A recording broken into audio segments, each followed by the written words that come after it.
السلام عليكم ورحمة الله وبركاته. كم جرت نبلي وانكيا نجا قبضو جرتو الحمد لله. أرى لي فيديو هراك وديسني الفجرة فيديو نرامو واي رفين ساتي رفين سكين قطع سايو كايرو يرو داني ممرو تاي فايدة كمي أكا رفين سكين نفنو كنو فايدة كمي أكرار غنو فيو سمور ديفنمو ميدا كمي أكا نورجيسو قبضيسني الفجرة إن شاء الله. Haga gama video qaccee rufeensaa murutti hin dabarreen dura ammoo obboleewwan kiyya tokko gaafii isaan na gaafatan lamaan tokko deebisee fi gara qaccee rufeensa muruu faayidaa akkamii akka nuu qabutti dabra inshaalla. Video haga dhumaa obsaan dhageeffadhaa jechaati. Warri video kiyya kanaaf haarawaa taatan subscribe godhaadhaa gara maatii kiyyaa idaamaa isiniin jedha. Warra amma dura naaf gootanii na faana turtan ammoo galatooma galanni keessan guddaadha akkanuma na faana tura. Mallattoo like illee tuquu hin irraanfatina. Video jaallattan like godhaadha. Likein keessan na jajjabeessa. Gara gaafii obboleewwan kiyyaatti yoo tare obboleettiin tiyya takka hinnaa dibachuu barbaada. Hinnaa akkamitti dibadhaa akkam yoo godhe fayyadamaa jettee na gaafattee jirti. Hinnaa yoo akka rifeensa kan kee siif diimessu barbaadde wanti gootu tokkoffaa hinnaa fuuteeti. Shaayii bishaan qofa ibiddarra gootee shaayii firii tokko keessa gooteeti yoo shaayiin sun danfee jedhe ibiddarraa fuutee xiqqoo qabbanaa shaayii saniin sirriitti baxabbatteeti yoo barbaadde killees yoo rifeensa keessee fi kata'u ta'e killee firii tokkotti cabsite killeelleen bareedaadha. Zayitii olive oilii ta'e ka rifeensa keetiif ta'u wajjitti dabaltee wajjin sirriitti wajjitti dhooftee akka rifeensa keetiif dibatuuf ta'utti haala saniini hinnaa erga qopheessitee booda aga sa'aatii tokkoof lama feestaalii wayiitiin martee ukkaamsitee lafa gooteeti achi booda fuutee hinnaa rifeensa kan kee hunda isaatiiyyuu haga hundeen ga'utti sirriitti gadi dibda sirriitti massaajii gootee feestaaliin ukkaamsitee haga sa'aatii lamarraa sadii hanga afurii yoo teechiftellee rakkoo hin qabu. Rifeensa kan kee hedduu tokko siif bareechaa xiqqoo tokkollee rifeensa diimessee akka qalamiin godhu garuu xiqqoo tokko siif diimessaa yoo diimessas akka qalamiiti miti miidhaa tokkoyyuu sirra hin geessu. Rifeensa keetiifillee si jajjabeessaa akkasiif guddate siif godha hinnaan bareedaadha nama hundaafiyyuu hin gorsa hinnaa yoo ka dibatuu barbaaddan ta'e yoo akka sirraa diimatu akka rifeensa kee sirraaf diimessu hin barbaanne ammoo bishaan qofaan baxabbaxa. Bishaan xiqqoo tokko biddarra gootee oowwifteeti bishaan oowwaa sanii hinnaa wajjin walitti dhoofte akkuma reeftana siin jedhe killee yoo ka rifeensa keetiif ta'u ta'e killee itti dabalteeti zayitii rifeensa keetiif ta'u itti dabalteeti olive oiliin sirriitti bareedaadha yoo ka zayitii zayituunoo ka qabaattu ta'e wajjitti dabaltee sirriitti walitti dhooftee xiqqooma daqiiqaa 10-20 takka teechifteetti yoo barbaadde ammoo yeroo san dibatteeti sa'aatii haga ta'e tokko sa'aatii tokkorraa haga lamaa tursiifteeti ofirraa dhiqxa. Haala saniin rifeensa keetillee hin diimessu faayidaa hin irraa argattullee hin argatte jechuudha. Haala saniin fayyadamuu dandeetta. Obboleewwan kiyya nama karaa komentii jalaan nama lamatu na gaafate karaa kanaan deebiin isiniif deeba jedhee yaada inshaalla. Lammaffaa irratti ammoo rifeensuma waa'ima dheengadda qaccee rifeensa keessanii muraa jedhe kanuma wajjin kan wal qabatu obboleettiin tiyya takka rifeensa qaccirraa yoo ka murru ta'e rifeensi qaccirraa margaa dheerataa deemamoo hundeerraa jala guddataa deemanaaf hin galle yoo qaccirraa ka murru ta'e rifeensi haala kamiin nuuf guddatayyuu jettee jirti. Rifeensi ka guddatu jalarraa amma fakkeenyaaf rifeensa jechuun yeroo hedduu isinitti himee jira akka biqiltuutii jala hundeerraa ol ka'aa deema malee qacceerraa yookaan gadi hin deemu yookaan ol hin deemu rifeensi illee akkasuma jechuudha. Yoo kanuuf dheeratu ta'e rifeensi keenya yoo duraan gabaabaa fuularra nu jiru ta'e yoo xiqqoo ka fuularraa gasiqu ta'e qacceen rifeensa keenyaa gadi dheerattee osoo hin ta'in osoo qacceen akkasi jirtuuti hundeerraa rifeensi keenya gadi biqileeti akka qacceen sunillee gad dheeratu godha. Kanaaf rifeensi hundeerraa gadi dheerata malee qacceerraa gadi achi hin dheeratu jedha inshaallaa gaafiin keessiif deebi'e jedha. Kanuma wal qabatee gara faayidaa qaccee rifeensa keenyaa yoo ka yeroo yerootti murru ta'e faayidaa akkamii akka irraa argannu fi yoo hin murre ammoo miidhaa akkamii akka irraa argannu isiniif ibsa inshaallaa. Rifeensi keenya akkuma reeftana jedhattillee yeroo hedduu isiniif himuttillee akkuma biqiltuutii jalaa ol biqila.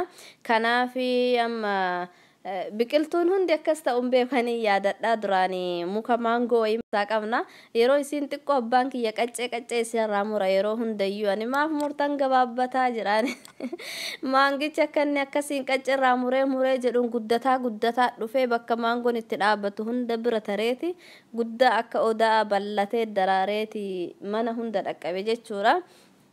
Rifeensillee akkasuma yoo yeroodhaan ka qaccee isaa muranii jala isaa qibaatii wanta ta'ee tiriitmentii garagaraa diddibanii jedhanii nyaata argataa qacceen isaa ka dura gaafa duraa bahaa deeme waan ta'eef dulloomaa dadhabaa ciccitaa goggogaa dhufa yoo ka qaccee isaa sanirraa murree rifeensa keenya haaromsuu gara haaromaatti hin deebifne ta'e qacceen sun nachuma taa'aa bakka lamafaatti addaan baqaqaa akka rifeensa lakkuu ta'aa tokkochi qacceen isaa bakka lamafaatti nu jala adda ba'a yoo akkas ta'e immoo rifeensi keenya hin guddatu qaccee malamaan sanittuu garagara akka muka damee baasutti garagara guddataa deema malee rifeensi keenya nuuf hin guddatu guddinni rifeensa keenyallee nurraa gadi nyaatama jechuudha.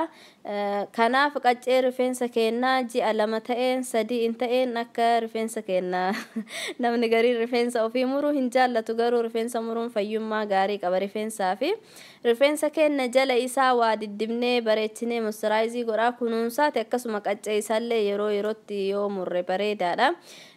Rifeensa yoo namaaf hin muru hin qabnellee yeroo garii ofirraa muruun ofii nama rakkisa.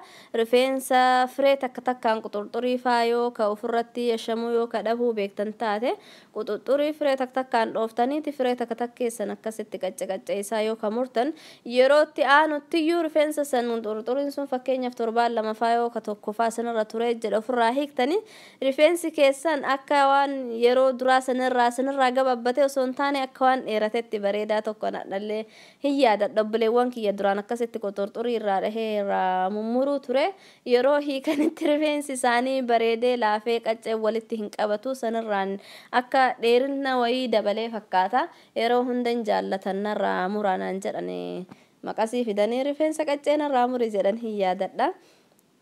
Akkasitti haala saniin ofirraa muruu dandeettan jechuudha. Ji'a 2 ta'ee ji'a 3 ta'ee akka isin barbaachisetti faayidaan inni nuu kennu keessaa tokko fayyummaa rifeensa keenyaati eegee akka rifeensi keenyallee nuuf guddatuu fi nuuf gargaara jechuudha. Qaccee muruun akkuma yoo qaccee hin murre fayyummaan isaa nurraa gadi deebi'u yoo qaccee ka murre dafee akkasiin nu guddata fayyummaan isaa nu eegama.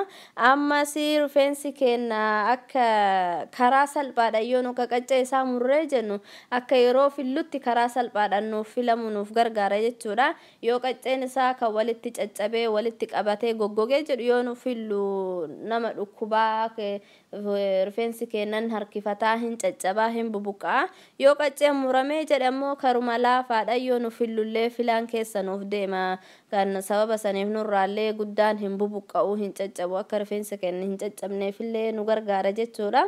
Akka rifeensi walitti hin qabamne bareedee nuuf gargaara. Kanaaf rifeensa muruun faayidaa bareedaa qaba. Rifeensa keessan yoo ka isinitti tolu ta'ee ji'a 2 yeroo takka ta'ee ji'a 3 yeroo takka ta'ee akka isinitti toletti rifeensa keessan muraadha. Qaccee isaa fayyoomsaa isiniin jedha. Akkasuma qaccee isaa yoo murtanii jettan ammoo akkasitti hin dhiisina yeroon qibaatii keessa yeroo hundeerraa dibattan haga qacceettillee dibdanii rifeensi keessan akka isin jalaa qacceerraan hin goggogne akka humna godhatee fayyummaa isaatiin moisturaayizii isaa eegee isiniif guddatu akka isin jalaa hin caccabne hin bubuqqaane kunuunfadhaa isiniin jedha. Akkasuma yeroo takka amma yoo kaadha murtan ta'e akkasuma ofirraa dhiisuun osoo hin taane ji'a 3ffaa guyyaadhaa murtanitti ji'a 2 ta'ee ji'a 3 ta'ee yoo ga'u ta'e ammas deebisaatii muraadha wanta rifeensi hundirraa gadi biqiluu fi biqilee ka qacceessuun ammoo qaccerraa goggogaa dhufa. Yeroo rifeensi keessan qaccerraa sanirraa goggogee walitti sanirraa qaqqabatee qacceedhaan 2 lakkuu sin jalaa ta'ee jedhe rifeensa keessan ka hundeellee sin jalaa balleessa. Achiiwwan walitti qabatee caccabee jedhuuf sababa saniif yeroo sin achii filtan ka hundeelleen sin jalaa bubuqqa'a. Sanaaf miidhaa rifeensa keessanirra sanirraa geessa malee akka rifeensi keessan fayyummaan isiniif turu sin jalaa hin godhu. Kanaaf qaccee rifeensa keessanii goggogee jennaan qaccee marratti xiqqoo tokko murtan waa guddaa hin murtani. Haala saniin kunuunfadhaa isiniin jedha inshallah. Viidiyoon har'a isiniif qopheesse kana fakkaata inshallah aga video biraati walitti deebinutti yaada yoo qabaattan karaa komentii jalaatiin naaf barreessaadha walirraa barannaa wal barsiifna inshallah akkasuma gaafis yoo qabaattan karaa komentii jalaatiin naaf deebisa naafi barreessa dubbisee isiniif deebisa inshallah kana fakkaata aga video biraati walitti deebinutti hedduu tokko sin jaalladha naaf jiraadha. Assalamu alaikum warahmatullahi wabarakatuh.